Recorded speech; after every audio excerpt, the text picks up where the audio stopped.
Let's have a prayer, and then I'll give some announcements. Dr. Bob, would you open us in prayer?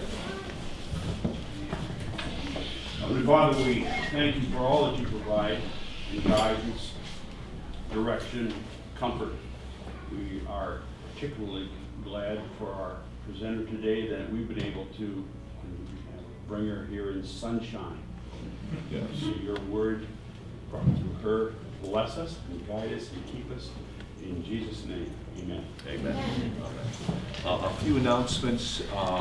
This weekend, starting tomorrow at 1 and going every hour until 4, is the first portion of our New Works Festival.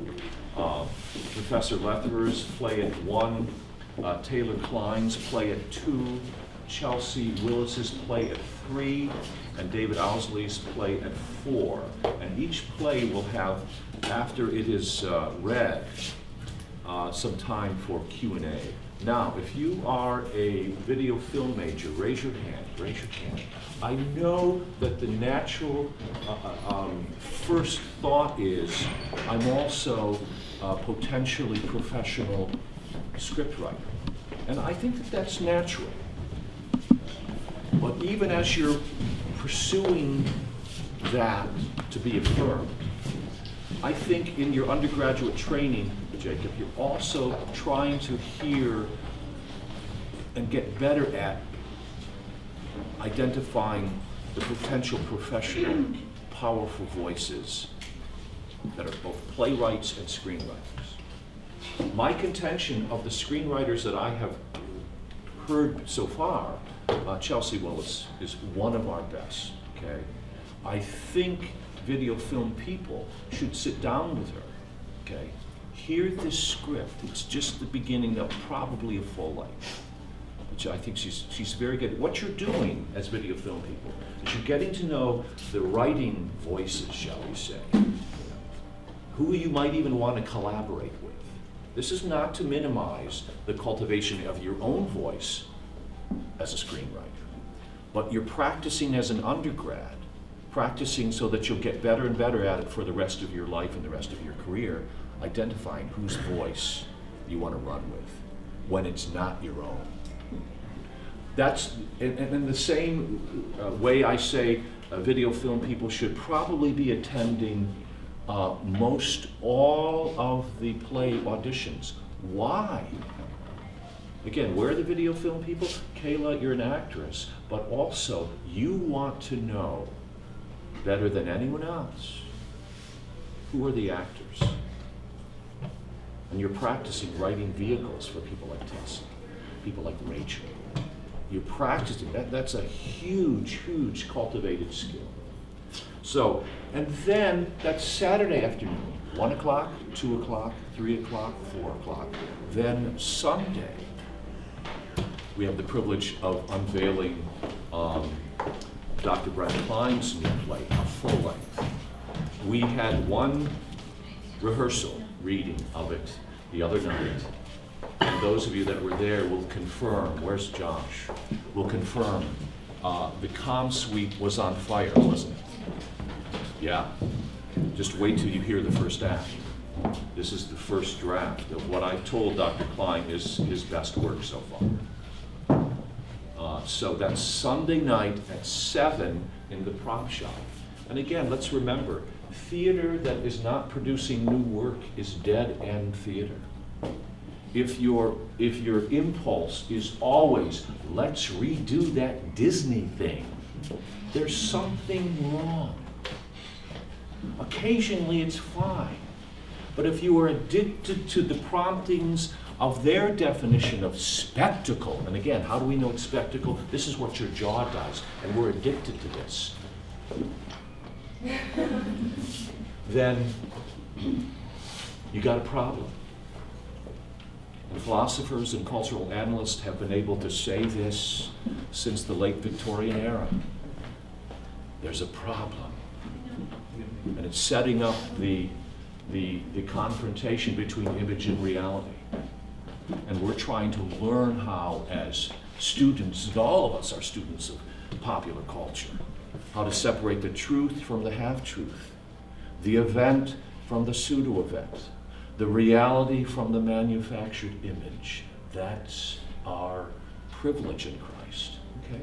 So, New Works Festival, I'm going to pass these out if you haven't got it yet. Then also, the ever prolific, our own Obi-Wan Kenobi, Dr. Wally Metz, has written another book. Okay? And it's Tough Times, what you do while you're waiting and praying for a job. Right? I would want to give away these free to anyone who can say let's ask, if anyone can say the mission statement of our department. Okay, Logan, impress us. 3 extra points for the God is impressed with you contest. No, just kidding. By the way, that comes with perfect Sunday school attendance. Paul, can I try? Okay. Oh, yeah. Christy Mesaros-Winckles. Mesaros-Winckles. Unless it's changed, Okay. critical, competent, creative Christian professionals. Okay, Am I well right? Am I close? that's pretty good. You're right on that. Let's give her a book. Let's give her a hand. All right. Yeah. Give her a hand. Come on. Okay, Logan. I think you can even do better than Dr. Winkles. Go ahead. Pressure's on, buddy. Come on, I graduated in 2005. Our mission is to prepare creative. Sorry, I'm really not sure. You're doing fine. Our mission is to prepare credible, creative Christian professionals for a world in which the mastery of communications technologies and skills is essential. We do this through the thoughtful and skilled production, publication, and performance of redemptive original work. By the way, you see how what you just shared is the grid through which we make the decision, and it was our dear Professor Lether's decision in light of this to have a Festival of New Works. We're committed to this, Lord willing, every year. Why? Because in working in this area for 30 years, I know that artists who know that there's a venue that will take their new work seriously will be more productive. That's just the reality. Okay? And I've said all along to my generation, as I've cultivated playwrights and script writers, even if in the final analysis we're strictly C+, because we've lived with a disadvantage. It's called divided life spirituality. As much as I loved my parents and the church in which I was raised, it did not know how to encourage artists. It did not have a sufficiently fully orbed theology of culture. In a sense, I've given my life for the next generation that will be better than C+, because they're not saddled with the same divided life spirituality that you have already determined. I know what it means, or I'm learning what it means. I'm serious about what it means to call Jesus Lord of my art, including Lord of auditions. Who else can try? Raise your hand. Okay, this is not good. Okay, David. Our mission is to prepare credible, creative Christian professionals for a world where mastery of communication skills and technologies is essential. We do this through the thoughtful and skilled production, publication, and performance of redemptive original work. Yeah. Let's give him a hand. Now, remember, as I said last week, I think it was, or a couple of weeks ago, you've got that cardstock list of the mission statement and the 16 dispositions. This should not be an option. Either we have a mission statement and its 16 dispositions, or we don't. This is one of the best ways for you to prepare yourself in understanding how mission statements serve. Okay? Take it seriously. We take it seriously. And you can learn, even if it's over the summer, 1 disposition a week.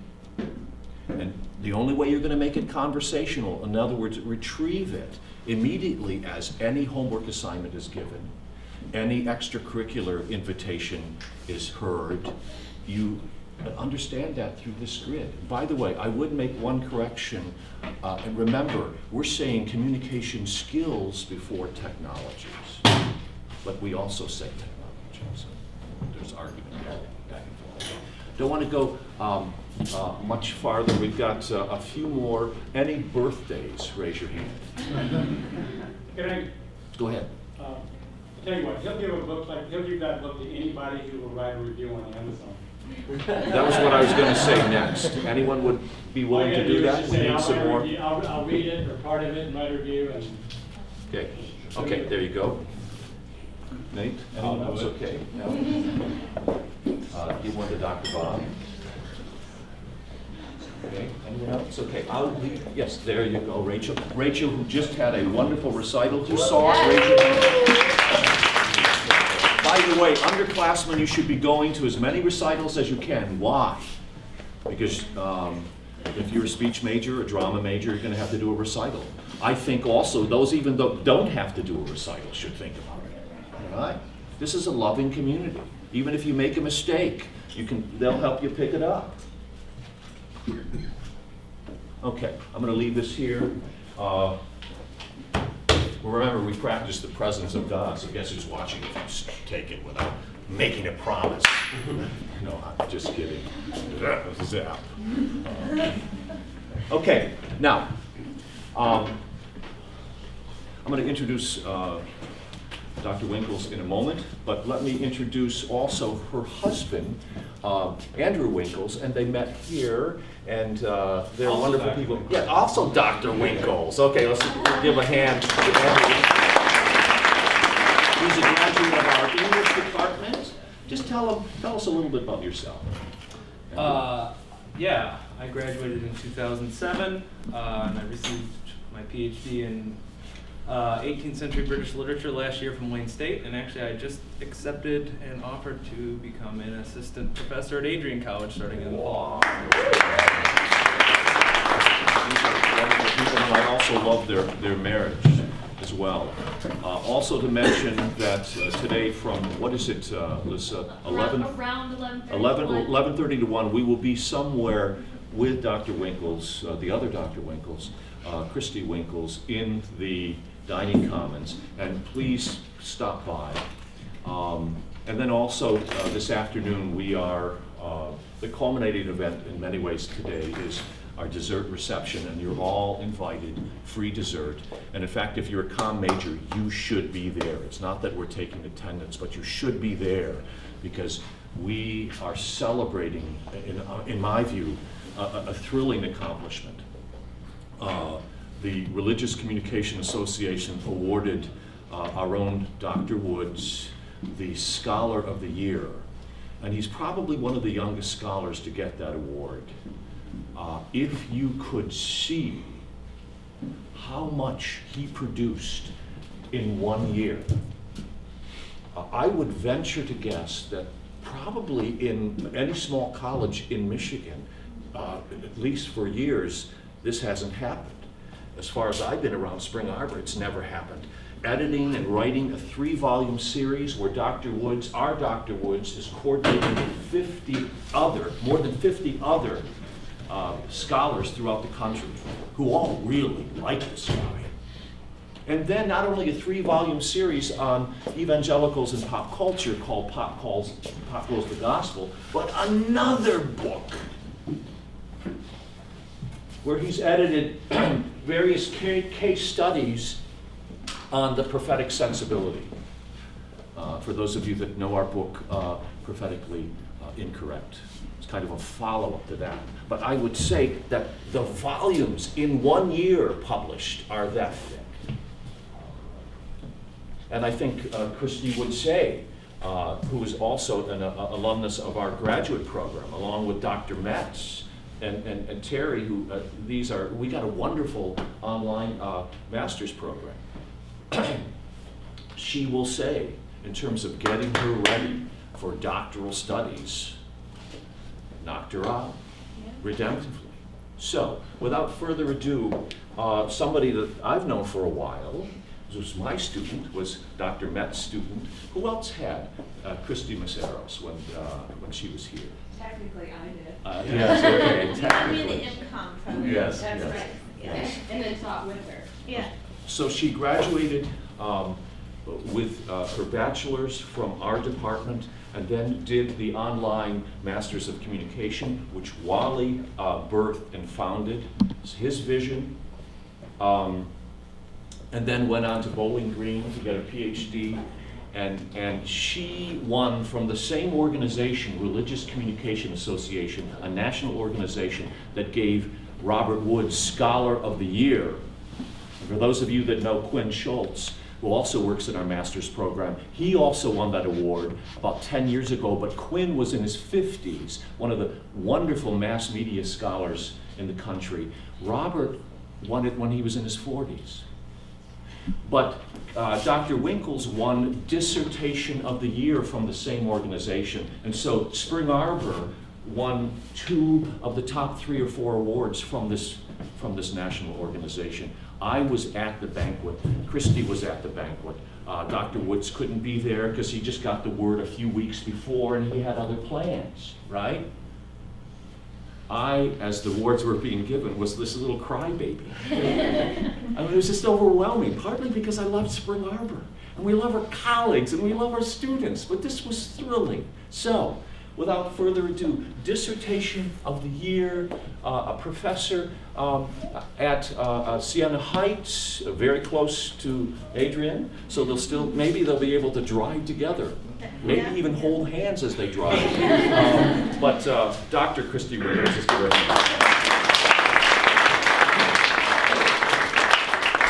Paul, how much time do I have? Well, you have until about 11. Okay. Is that okay? That is fine. So what I'm going to talk today about is, obviously, dissertation is a very big project. My dissertation is about 200 pages or more. So I cannot cover everything I did in my dissertation. So I'm picking out what I think are some of the fun themes and some of the things I think you guys will relate to, and that's what I'm going to focus on. So one of the big things I talk about in my dissertation is what is the definition of biblical womanhood? And who can we look to, and what is the role of women in the church? So just, I'd like some volunteers. When we think of, you going to do my prezi for me? Okay, thank you, dear.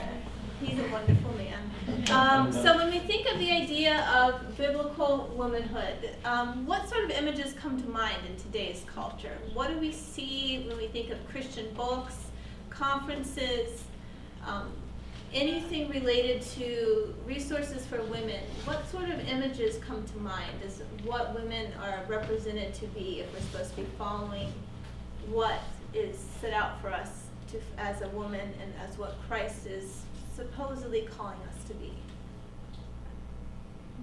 Mary, maybe? Like Mary? Or, okay. Mother Mary. Mother Mary. That's definitely one, especially I'm at a Catholic university. That's one of the images, along with some of the saints, are images that they ask to follow. When you go to conferences and retreats, what sort of, when we see images, do we see images of working women, pastors in big leadership roles, or do we see more images of women who are mothers in the homes, taking care of their families?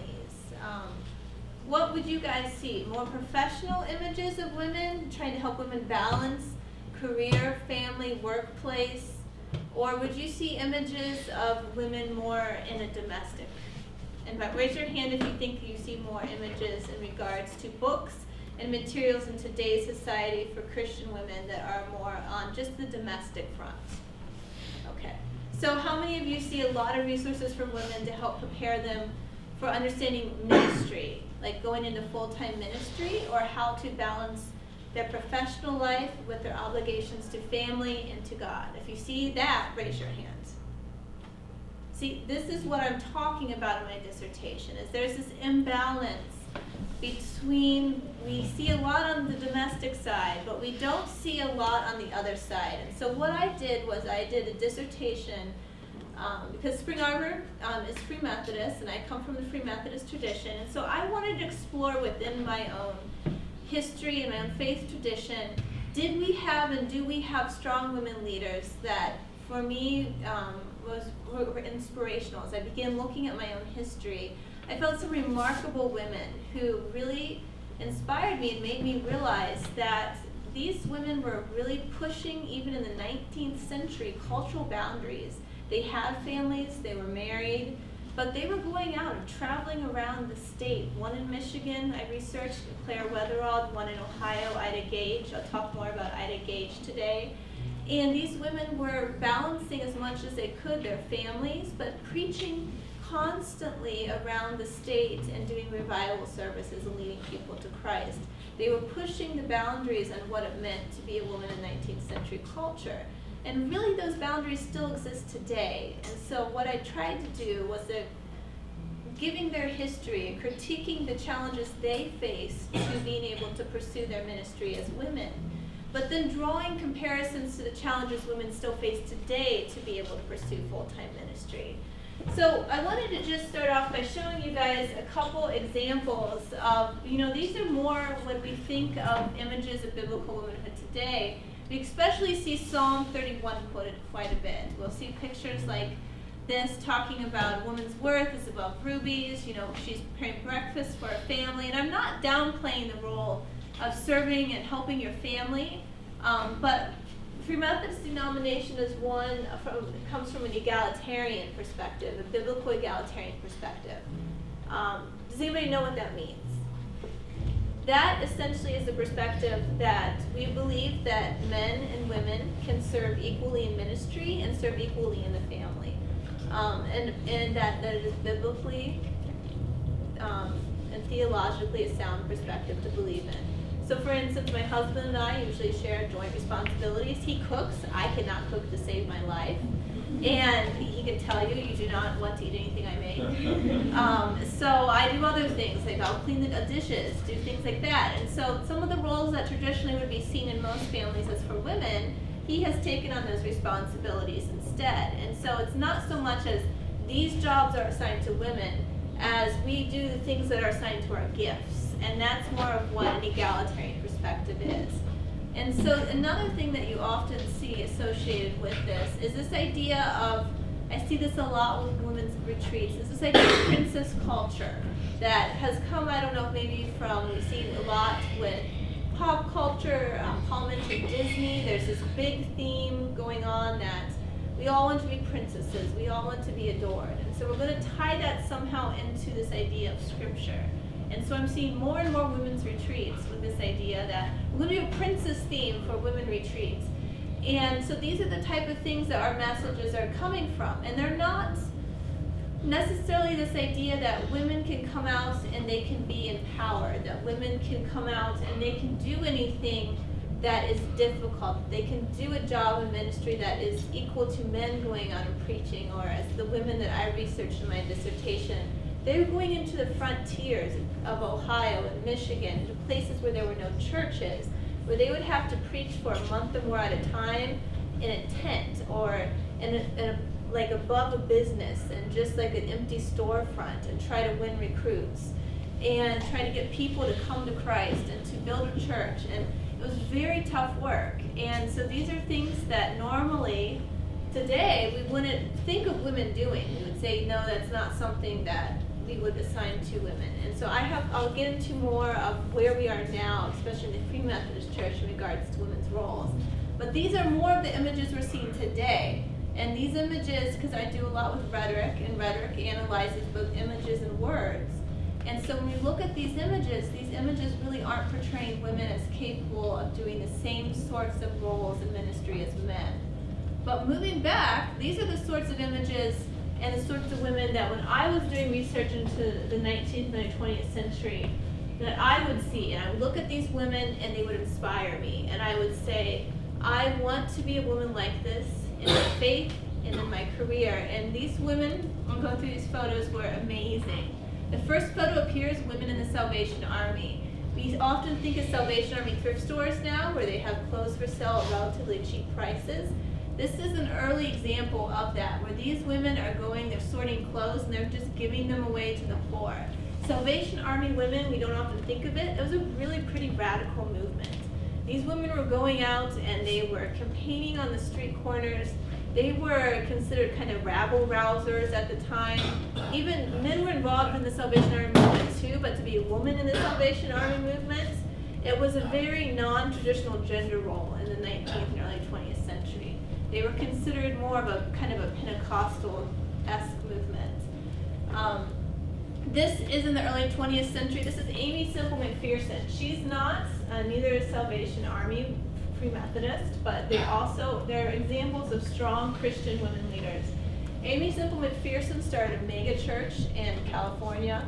She is a little bit controversial, but she was a very, very dynamic, powerful woman evangelist who drew people and started a Bible college and drew people to faith through her dramatic interpretations and dramas and theatrical performances that she would do to try to make the gospel accessible and understandable to the mass public.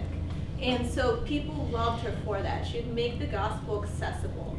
And that caused a lot of even backlash in the press where people didn't quite understand her. She's a very complicated figure. If you ever want fun reading, read a book on Amy Semple McPherson. She's fascinating. This woman down here is one of my personal heroes. Her name is Clara Leffingwell. She was the first Free Methodist missionary to China. She first went over before Free Methodists were even in China. She went with Hudson Taylor's Inland Mission. She said, "We're not sending Free Methodists to China. I'm still going on my own." She went by herself. She went to China. And she came back and she helped get funding to send a group of Free Methodists over there to establish a mission in China. She served for a long time on her own without support from the denomination, and she died on the field soon after she was able to get a Free Methodist mission established. But for her to make that commitment to say, I'm going on my own regardless of if I can get support, I'm going to find support, God has called me to do this, I'm going to a place that is dangerous. She was there during the Boxer Rebellion when many individuals who were not Chinese were being killed and was able to escape. She's an example of a woman who felt called to do something that was very much not in line with what was typical norms for that time period for women to follow. And she did it because she felt called.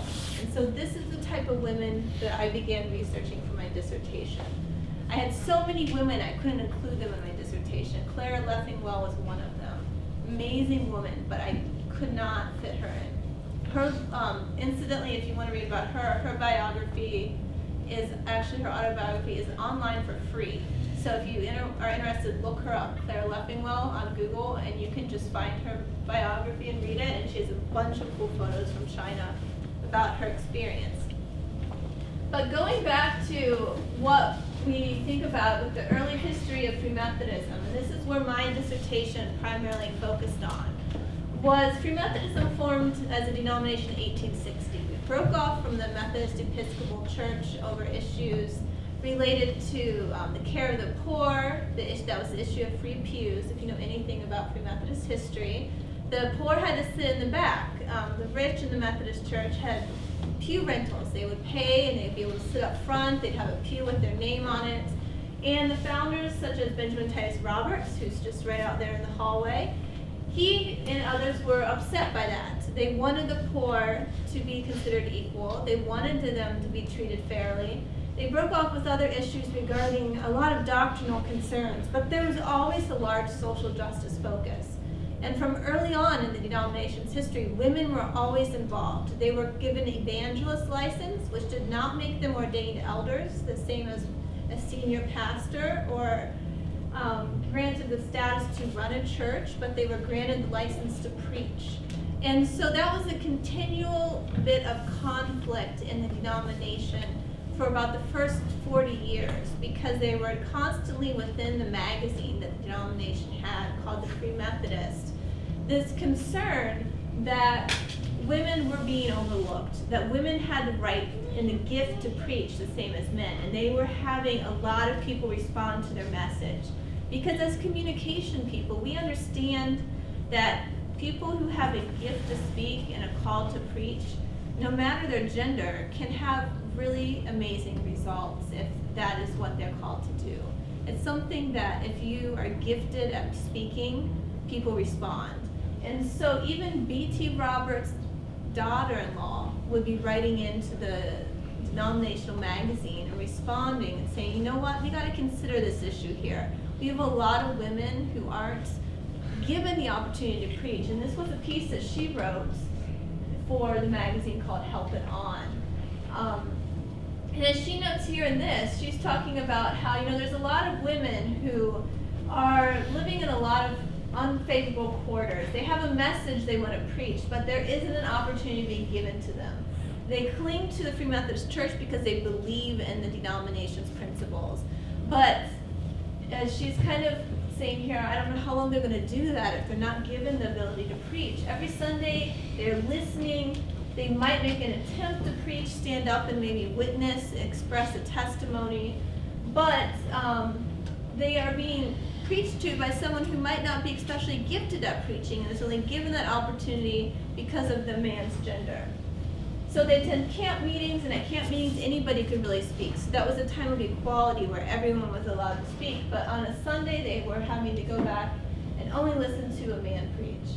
They are called to ministry, but they cannot do it because their gifts are being ignored. And this was a constant source of tension. And so finally, I'm going to go back. All right, blame my husband here because he helped me with my slides. So I'm going to go over here. So finally, Blame the guy. that's right. I'm going to blame the man in this case. So finally, in 1890, and the denomination, remember, was in 1860. So 30 years after the denomination is founded, they decide, and B.T. Roberts, the founder, is pushing for this issue to be brought to the General Conference, which that means all of the different states who are part of the denomination send representatives and they vote on important issues for the denomination.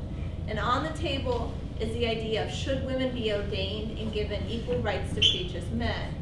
And so this is the first time they're debating the issue.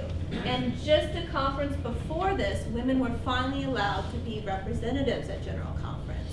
So there are only 2 women appointed as representatives at General Conference. Anna Grant from Indiana, and Clara Weatherald from East Michigan. Weatherald is one of the women I talk a lot about and is one of the focus of my dissertation. But I want to talk about the woman in 1894 today, Ida Gage, because she has a connection to Spring Arbor, and so I wanted to focus on her. So the issue is not resolved in 1890. It's essentially pushed back to all the states. And they say, go talk to everybody at the state level, have the state's annual conferences vote on it, and then come back in 1894, and however your state voted on it, we'll make the final decision then. But between that time, and there's this issue where some states don't allow open discussion. There's states that don't even allow open dialogue on it for people to be informed on the issue. And so there's really a lot of biased understanding on if women should be ordained or not. And in the process, there's a lot of rhetoric going on about how women shouldn't be allowed outside of the homes because they're needed with their families. And so this is common rhetoric. If you begin, as I do with a lot of my research, to look at rhetoric on gender roles in Christian culture, you see this popping up quite a bit even in literature today. So the debates we had in the 19th century are things we're still debating now that we haven't resolved. This is the thing, if you've heard the idea that history repeats itself. I found this fascinating in my dissertation because it truly does. These things were happening over 100 years ago and they're still going on. So in 1890, Clara Weatherald, this is why I researched her, she's the only one to speak up in defense of women's ministry. No one else spoke. A few men spoke up in defense, but she was the only woman. Anna Grant remained completely silent on the issue. Clara was the only woman who spoke up talking about her ministry and why she felt she should be ordained. In 1894, there were about 7 to 8 women who actually were then elected delegates, so the number of women delegates increased. But Ida Gage, once again, was the only woman who spoke on the record at the General Conference defending women's right to ministry. So you have these 2 women who are not only out there with other women being evangelists, but they're willing to stand in a room full of men and to say passionately why they feel that they should be recognized and ordained. Because when you're ordained, this is why it's important. As an evangelist, these women can't get discounts on the railways. They have to pay full price, whereas men who are traveling to different cities to preach, they can get discounts to help make the cost of travel more affordable. They can get better placements for ministry. For instance, Ida Gage and both Clara would, especially Ida, she would do church planting. And as soon as a church was established, they'd send her somewhere else to establish a brand new church. And they would send an ordained elder, who was, of course, always a man, to take over the church that she had just worked hard to establish. And he would have a regular salary. Evangelists did not have a regular salary. They had to depend on offerings, donations to support them. Oftentimes, they did not have a regular income, so they would teach school, often to make up their income, teach all day, preach at night, and preach on the weekends. And so they would be working an insane amount of hours to try to live out their faith and their calling, but also try to make an income. Both Clara and Ida were fortunate enough to have husbands who had jobs to be able to kind of help support them in their ministry, so they had other incomes. But many of these women evangelists did not. So it was not only economically taxing, it was physically taxing on them from the amount of travel they had to do with little resources. Clara, it was just an insanely tough job for them, but they really felt called to do this, and they would do it. So moving on to who Ida Gage is, because Ida Gage really didn't appear on the stage for the Free Methodist Church until 1894, when she spoke up to this room full of mostly men and defended her work, because she didn't really begin to preach in the Free Methodist Church until 1891. She was a relative newcomer when she went to the General Conference. She was an evangelist to Ohio. She was inspired to enter ministry and was actually led to faith by a woman evangelist. And so this shows the prevalence of women going out there into the frontiers and preaching. That was something that was really interesting. So she had this role model from very early on, from the beginning of her faith experience, of seeing another woman leading her to faith. And that was incredibly inspirational to her and made her, almost immediately after she accepted Christ, want to go and preach herself. She was also a delegate in 1884, as I mentioned. She would regularly write to the magazine of the denomination ministry reports that were incredibly passionate, full of fire, and saying, "Praise the Lord, we've had a wonderful revival here in Bowling Green, Ohio, and we have had 15 people come to Christ, and there's 20 saloons in town, but we're going to get everybody saved and get the saloons closed." And so she was just very excited about everything she was doing. And later in her career, she was actually a dorm mom here at Spring Arbor University. At the time, it was called Spring Arbor Seminary. She was here in the very early days of the university, at the point where I looked and looked and looked in the archives here, and Susan Panic, the archivist, can find no record, because it was so early in the school's history that there's nothing from that time period. So the only records we have are her personal records and her family's history, and records from the local community showing that her son and son-in-law and daughter were renting a house in town. That proves that they were in the area, because she was living in the dorms with her little grandson at the time, while her son-in-law was attending school here. So that was kind of a cool connection to find as I was researching these women. I totally hadn't expected a Spring Arbor connection. And then I find out, wow, she was here at Spring Arbor for a little bit. So I found all these really interesting ties with Ida. And also having her work in Bowling Green, and I was working on my dissertation in Bowling Green. That was kind of interesting too. Speaking about prohibition in Bowling Green. Yeah, Prohibition in Bowling Green didn't work. There's still like at least 20 saloons there. So this is kind of, I'm going to zoom into this. This is a map, and it's hard for you to see because I put it over the map, but all these little tags here are places that Ida went and ministered in. She even went farther down here, the tags aren't showing, to Central Ohio. So she was up here. These are all the places she planted churches. She went down kind of into this area and planted churches. She even was over in the Cleveland area and planted churches. She was all over the state. And during this time, there were no trains in Ohio. She was taking a wagon and a horse, or a buggy and a horse. This is a lot of back farm country. It was very tough conditions for her to be going into these little tiny towns and planting churches. So what she was doing was insanely difficult.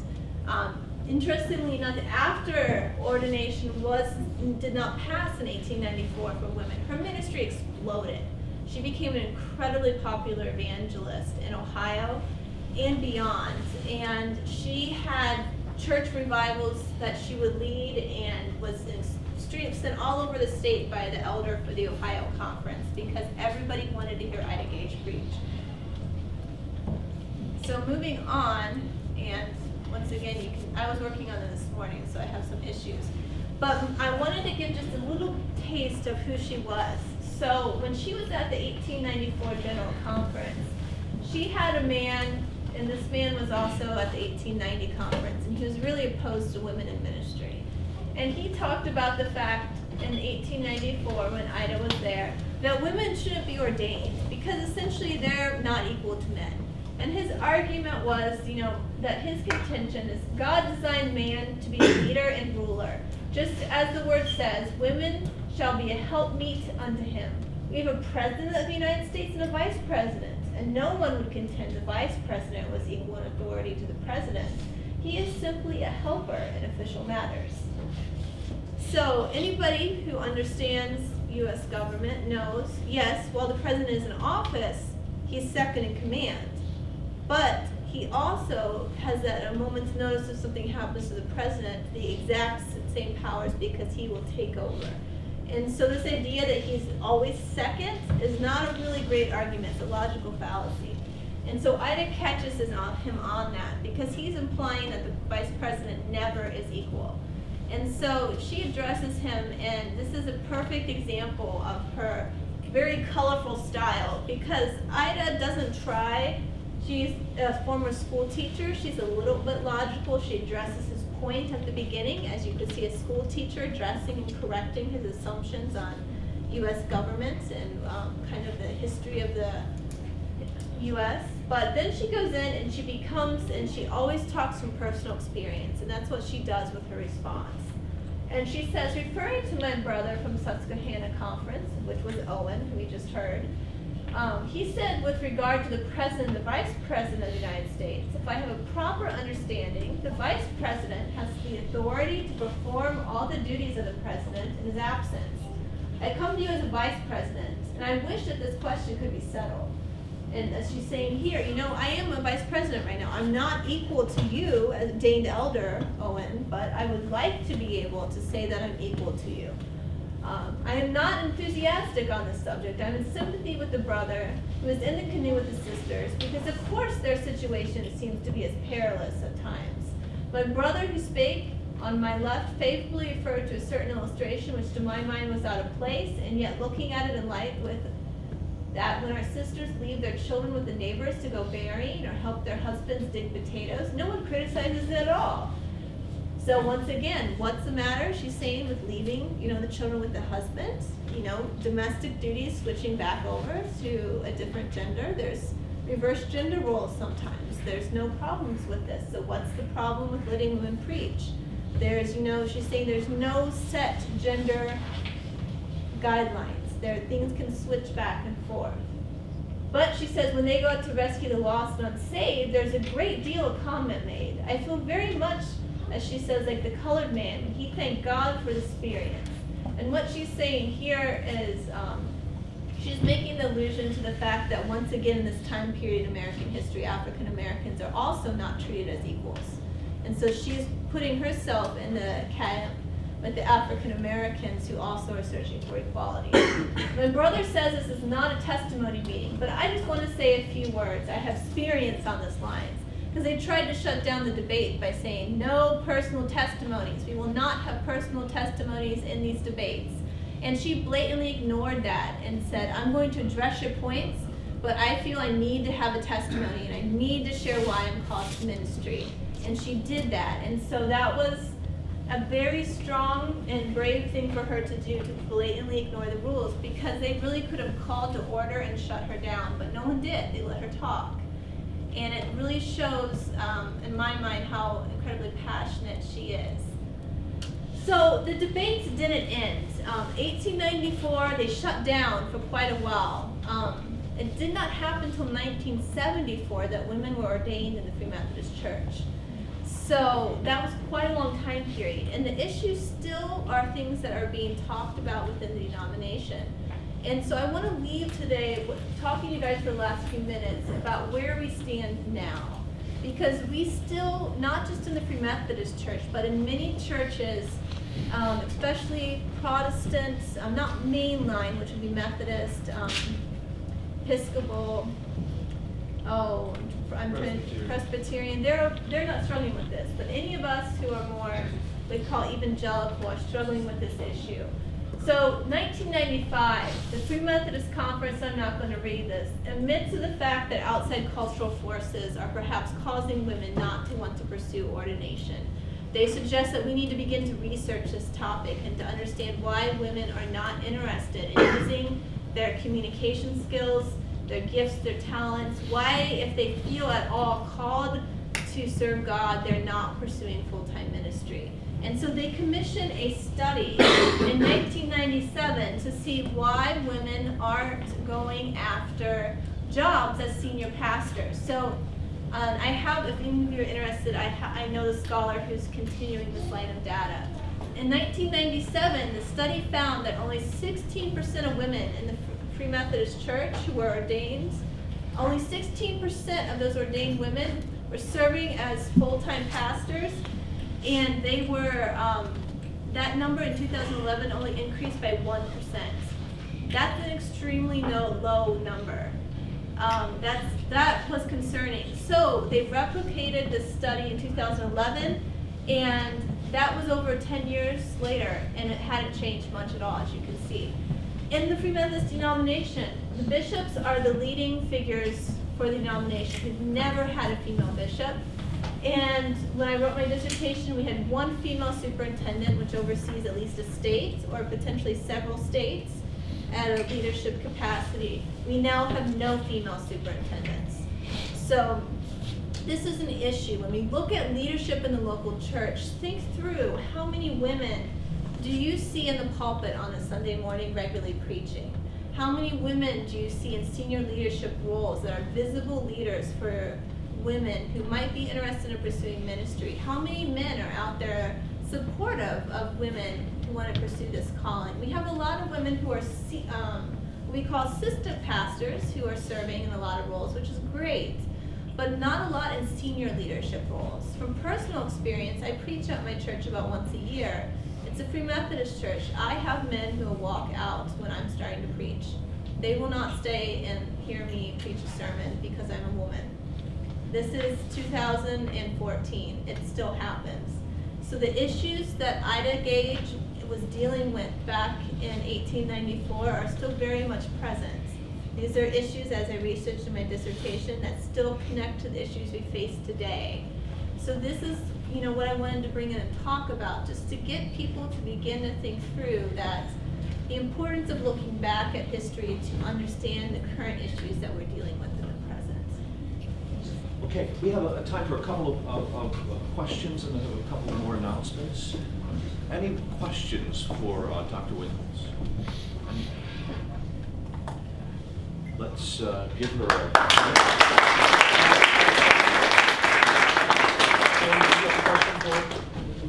I was just wondering, in your dissertation, do you address the controversy between why women are that whole debate? Do you address that? I addressed that in some of my other research. I do research on the Christian patriarchy movement, and so in some of the other research studies I've published, I've talked about that. If you want, you can look me up on, I can give you my info, but you can look me up on like academia.edu, and I have a lot of my research studies listed there.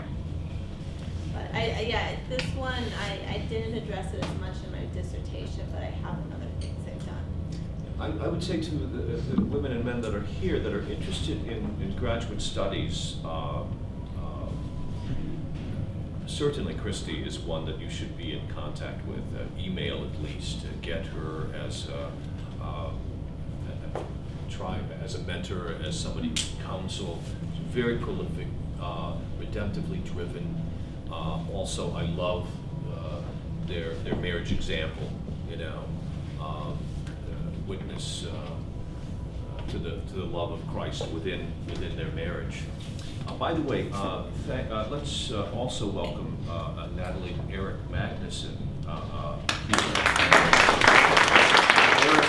Eric is the director of the Masters in Spiritual Formations, and I think, Natalie, you teach a course, don't you, that would be related to this? Yeah, so next time, okay, Women in Ministry, so next time you teach it, you can make sure you connect. You guys would be good colleagues. And then, of course, Anna Bone, we're honored to have you as well. Okay. And I do have some cards, like if you guys are interested, I can give you my email address. And if you go to grad school, even from just the perspective of you're probably going to need someone to help keep you sane, I'm more than happy just to exchange emails. Like if you say, am I going insane? I'll send you emails. She'll even back and say yes. You're like, no, you're fine. So emotional support, happy to provide it for grad school. The other thing, just to reassert, and again, this was a vision birthed by Dr. Metz. This master's program that we have in communication, she will tell you that in terms of it getting her ready for doctoral level research, it was very, very effective. I think, and we don't have to pay her, that she would be an excellent advertisement for what we're trying to do here. For a master's in communication, I can't think of a program, particularly an online program, that even comes close to what we're able to do with our faculty and staff. It is very true, and in fact, I chose it primarily because I love the faculty here, and I've wanted to have them as my advisors still for my master's degree, and that was an excellent benefit to continue to have them for another 2 years. And also, I would say that the program that Eric leads and that Anna assists with is something you need to explore as well if you're interested in ministry and a variety of things. So make sure that you're getting to know those people. Okay, a couple of more announcements. Again, let's give Christy one more. Reminding you that she will be